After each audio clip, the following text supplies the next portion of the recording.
Star Wars was a big influence on me because it came out in '77. I was born in '66, so I was right at the right age for that thing to hit. And it was before all the hype. You know, it was the first to kind of the popcorn blockbusters. You had that, and then you had Spielberg's films. So you had like Jaws and that. But before then, it was still the '70s. You know, it was '70s movies. And I remember seeing, I don't even remember seeing a commercial. I remember seeing like a picture in the newspaper, like the New York Post or something, about the movie. And I saw the picture of like Chewbacca and Han Solo, and whatever the headline was, I was intrigued. And I went to see it, and then it was just like, it just pinned my ears back just looking at that thing, and I was just mouth agape. There are such universal themes in the Star Wars stories, and ironically, I think people feel that it, you know, despite being fantasy, science fiction, it reflects the world we actually live in its inclusiveness and diversity and conflict. I think Star Wars is such a part of people's lives, and it's something that they just see now on a regular basis, that when you say George Lucas and he created it, I don't think people give enough full value to what that means. I like to think I do, but I worked with him, so I've seen him create it.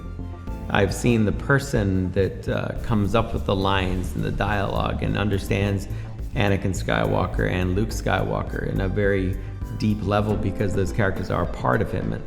And for my part, you know, joining Lucasfilm, I always respected that. I never felt that Star Wars was something that was mine. I felt privileged to be a part of telling the story.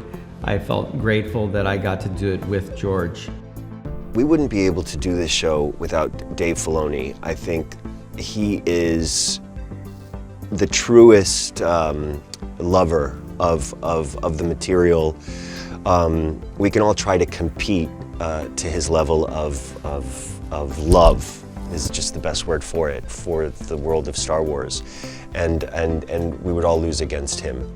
Really, for me, I felt with the pilot, my job was to show this guy as he is, as he has been, a hardened, kind of weather-beaten person that, you know, has been through things we can't imagine and is just doing a job.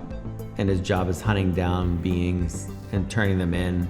The consequences of that, the morality of it, I get paid, you know, and the pilot slowly chips away at that idea, especially when he meets the Ugnaught. And this little, you know, being is suddenly helping him and then challenging him. Much of the Star Wars projects is that, yes, there is the Western. It is from the West, as we know it, that particular type of storytelling. But there's also, again, in all of this, there's this very Eastern kind of brushstroke or brushstrokes. There is this kind of the Buddha looking for enlightenment and searching and searching and searching, and finally settling under the tree and realizing that the search wasn't out there, the search was in here.